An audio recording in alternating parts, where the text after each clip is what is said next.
Welcome to NRK narrates. దేవుని పరిశుద్ధమైన ప్రశస్తమైన నామానికి స్తుతులు స్తోత్రాలు. మీ అందరికీ నా వందనాలు తెలియజేస్తున్నాను. ఇప్పుడు నీవెవరు తాలూకా అంటే, నేను పలానా వారి తాలూకా, పలానా రాజకీయ నాయకునికి దగ్గరి వారిని, వారి అనుచరుణ్ణి, ఆయన ఫాలోవర్ని, ఆయన ఇంటి సభ్యుణ్ణి అని చెప్పుకుంటూ ఉంటారు. పలానా గొప్పవారికి నేను తెలిసిన వాడిని, పలానా పలుకుబడి ఉన్న వారికి నేను దగ్గరి వాడిని, పలాని ఆస్తులు అంతస్తులు అధికారం కలిగిన వారికి నేను అనుచరుణ్ణి, వారికి దగ్గర వారిని, వారి యొక్క ప్రియమైన వారిని అని చాలామంది చెప్పుకుంటారు. నీ ఎవరి తాలూకా అంటే పలానా వారి తాలూకా అని ఇప్పుడు చెప్పుకోవటం ట్రెండ్ అయిపోయింది తెలుగు రాష్ట్రాల్లో. ఆంధ్రప్రదేశ్లోను అలాగే తెలంగాణలోను నువ్వెవరు అంటే, నేను పలాని రాజకీయ నాయకుని, పలాని మంత్రి గారి, పలాని ముఖ్యమంత్రి గారి, పలాని హీరో గారి, పలాని పలుకుబడి కలిగిన వ్యక్తి తాలూకా అని చెప్పుకుంటూ ఉంటారు. మరి వారి పబ్బం గడుపుకోవడానికి, లేకపోతే వారి యొక్క జీవనాన్ని సాగించుకోవడానికి, లేకపోతే అంత గొప్పవాళ్ళు తెలుసు అని డబ్బా కొట్టుకోవడానికి కొంతమంది చెప్పుకుంటారు.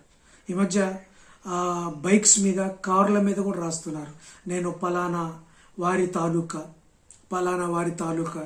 ఈ మధ్య నేను బైక్స్ మీద, కార్ల మీద చూశాను, నేను పిఠాపురం ఎమ్మెల్యే పవన్ కళ్యాణ్ గారి తాలూకా అని చెప్పుకుంటూ ఉంటున్నారు, రాసుకుంటున్నారు, స్టేజ్ల మీద చెప్పుకుంటున్నారు. ఇంకొకళ్ళు ఇంకొక తాలూకా, ఇంకొకళ్ళు ఇంకొక తాలూకా అని చెప్పుకుంటుంటున్నారు. అయితే నువ్వు ఎవరి తాలూకా? నువ్వు నిజంగా ఎవరి తాలూకా? నువ్వు ఎవరికి సంబంధించిన వాడు?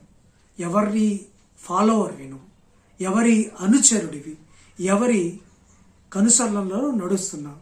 ఈ లోకంలో చాలామంది చెప్పుకుంటున్నారు కదా, నేను పలానా వారి తాలూకా అని, పలానా గొప్పవారి, పలానా మంత్రి గారి, పలాని డబ్బున్న వారి తాలూకా అని చెప్పుకుంటూ, రాసుకుంటూ, పూసుకుంటూ తిరుగుతూ ఉన్నారు. మరి నువ్వు ఎవరి తాలూకా? నువ్వెవరి తాలూకా?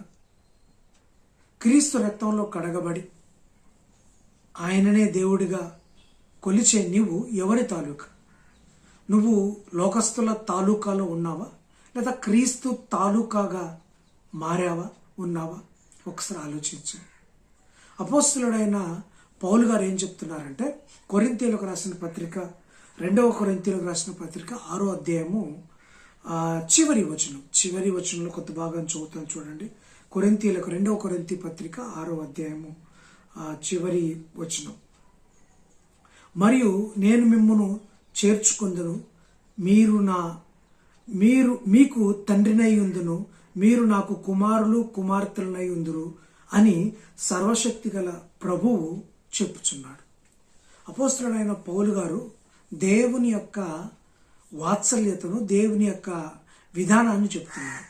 ఎవరైతే ఆయన్ని నమ్ముతారో, ఎవరైతే ఆయన యందు విశ్వాసం ఉంచి మారు మనసు పొందుకొని నీటి బాప్టిజం తీసుకొని దేవునికి సాక్షిగా ఈ లోకంలో జీవిస్తారో వారట దేవుడు వారిని కుమారులుగా కుమార్తెలుగా చేసుకుంటారట. కుమారులుగా కుమార్తెలుగా చేసుకుంటారు అంటే తెలిసిన వాడనో, అనుచరుడనో, లేకపోతే శిష్యుడనో, ఫాలోవర్ అనో, మరొకరని కాదు. డైరెక్ట్గా సర్వశక్తి గల దేవుడు ఏం చెప్తున్నారంటే, ఎవరైతే ఆయన్ని అనుసరిస్తారో, ఎవరైతే ఆయన్ని కోరుకుంటారో, ఎవరైతే ఆయన్ని నీటి బాప్టిజం ద్వారా బాప్టిజం తీసుకొని ఆయన్ని దేవుడిగా ఉంటారో వారికి ఆయన కుమారుడిగా కుమార్తెగా ఉంటారు. ఆయన వారికి తండ్రిగా ఉంటారు. ఆయనకు మనందరం కుమారులు కుమార్తెలుగా ఉంటారు. ఇక తాలూకాలు, జిల్లాలు, మండలాలు ఇటువంటి ఏమి లేవండి. ఇక డైరెక్ట్గా కుమారులు, డైరెక్ట్గా కుమార్తెలు. ఇక మధ్యవర్తి కానీ ఇంకా ఏమి లేదు. డైరెక్ట్గా వారసులు మనం. ఇప్పుడు చెప్పుకుంటున్న, రాసుకుంటున్న తాలూకాకు చెందిన రాసుకుంటున్న వాళ్ళ కుమారులు కాదు. ఇప్పుడు పలానా పవన్ కళ్యాణ్ గారు నాకు తెలుసు అని చాలామంది చెప్పుకుంటున్నారు. పిఠాపురం ఎమ్మెల్యే మంత్రి గారి తాలూకా అని చెప్పుకుంటున్నారు. ఈ చెప్పుకుంటున్న వారందరూ ఆయన కుమారుల, ఆయనకు కుమార్తెల, ఆయన ఫ్యాన్స్ కావచ్చు, ఆయన అనుచరులు కావచ్చు, ఆయనకు సహాయం చేసిన వాళ్ళు కావచ్చు, లేకపోతే ఆయన ఫాలోవర్స్ కావచ్చు, ఆయన ఇంటిలో ఉండే సభ్యులు కావచ్చు. అంతేగాని ఆయన కుమారులు కుమార్తెలు కాదు. కానీ నీవు ఒకవేళ యేసయ్య తాలూకా అయితే, యేసయ్యకి చెందినవాడు అయితే, ఆయన నీకు తాలూకా, జిల్లా, మండలం కాదు, కానీ ఆయన నీకు తండ్రి అయి ఉంటాడు. ఆయనకు నువ్వు కుమార్తెలు అవుతావు. డైరెక్ట్గా వారసత్వంలోకి వెళ్ళిపోతావు. మిగతా వారు, ఇప్పుడు పవన్ కళ్యాణ్కి మిగతా వారందరూ కుమార్తెలు కాదు. ఇప్పుడు మనం యేసయ్యకి వారసత్వం అయిపోతాం, వారసులం అయిపోతాం. ఆయనదంతా మనదవుతుంది. ఆయనలోనిది ఆయనకి ఏది ఉందో అది మనకు వచ్చేస్తుంది. ఇప్పుడు ఈ అనుచరులు అని చెప్పుకోబోతున్న వారు ఆయన చేత మేలు పొందుతారేమో, మెప్పు పొందుతారేమో, కానీ ఆయన యొక్క వారసత్వాన్ని తీసుకోలేరు కదా. ఆయన ఆస్తిపాస్తులకు ఇల్లు హక్కుదారులు కారు కదా, కారు. మనం మాత్రం మన యేసయ్యకు హక్కుదారులు. ఆయన ఆస్తికి, ఆయన ఆశీర్వాదాలకి, ఆయన యొక్క బహు విధమైన సిరి సంపదలకు మనం హక్కుదారులం, ఆస్తికర్తలం, ఆశీర్వాదానికి యోగ్యులం. ఎందుకంటే ఆయన తన స్వరక్తం ఇచ్చి మనల్ని కొన్నాడు. 33.5 సంవత్సరాలు ఈ లోకంలో ఏ పాపం అంటకుండా జీవించి, అరిషడు వర్గాలను జయించి, 33.5 సంవత్సరాల పాటు మనస వాచ కర్మేణ పాపము చేయకుండా తన నిండు యవన పాప రహిత రక్తాన్ని కలువరి శిలువలో కార్చి, ఆ రక్తం ద్వారా మనందరినీ పాపములను కడిగి, మన దోషములను చెరిపివేసి, మన అపవాది సంఖ్యలను తెంపివేసి, మన పాపపు శాపపు కట్లను విరిచివేసి మనల్ని ఆయన కుమారులుగా, కుమార్తెలుగా చేసుకున్నాడు. రక్షకుడిగా వచ్చాడు. రక్షకుడిగా వచ్చిన ఆయన మనందరినీ ఆయన తాలూకాగా చేసుకున్నారు. ఆయన వారసులుగా చేసుకున్నారు. తన రక్తం ఇచ్చి కొని రక్త సంబంధికులుగా చేసుకున్నాడు. వాళ్ళందరూ. మరి అటువంటి రక్త సంబంధికులమైన మనము ఇక తాలూకాలం కాదు, ఆయన వారసులు. అయితే నువ్వు ఇంకా తాలూకాగా, జిల్లాగా, మండలంగా ఉంటున్నావేమో, దూరంగా ఉంటున్నావేమో. ఆయన దగ్గరికి రా. ఆయన వారసత్వానికి నువ్వు అర్హుడు. పరలోకపు పౌరస్తత్వానికి నువ్వు అర్హుడు. నువ్వెక్కడో దూరంగా ఉన్నావేమో, ఎక్కడో అనుచరుడుగా ఉన్నావేమో, ఎక్కడో ఫాలోవర్గా ఉన్నావేమో. ఆయన కుమారుడుగా రా. ఆయన కుమారత్వాన్ని, దత్తపుత్రత్వాన్ని నీకు ఇవ్వబోతున్నాడు. రా. దూరంగా ఉన్నావేమో. ఆయనకు కుమార్తెలు అయితే నువ్వు, ఆయన ఎంత నీదవుతుంది, నీదంతా ఆయనదవుతుంది. నీ ప్రతి పరిస్థితి ఆయనదవుతుంది. నీ స్థితిని మార్చగలడు, నీ పరిస్థితిని మార్చగలడు. కొంతమంది చెప్తున్నారు, నేను పిఠాపురం ఎమ్మెల్యే పవన్ కళ్యాణ్ గారి తాలూకా అని చెప్తున్నారు.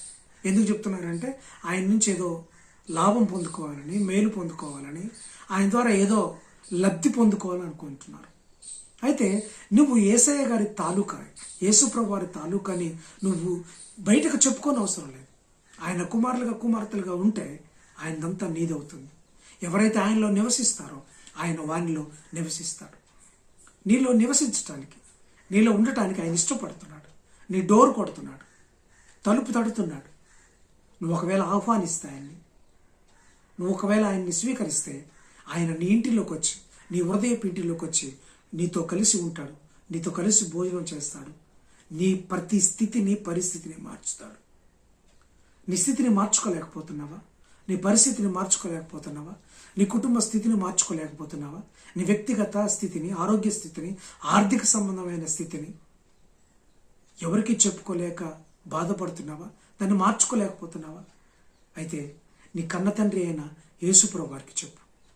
ఆయన నీ తాలూకా. ఆయన నీ ప్రతి సిచ్యువేషన్ను మారుస్తాడు. ఆయనకు అధికారం ఉంది. ఆయన ఆలోచనకర్త, ఆశ్చర్యకరుడు, ఆలోచనకర్త, అద్భుతాలు చేసే దేవుడు. అద్భుతం చేసి, ఆశ్చర్యం చేసి నీ సిచ్యువేషన్ను చేంజ్ చేస్తాడు. నీ పరిస్థితిని మారుస్తాడు. ఒకసారి ఆయన ఇన్వైట్ చేస్తావా? ఆయన డోర్ కొడుతున్నాడు.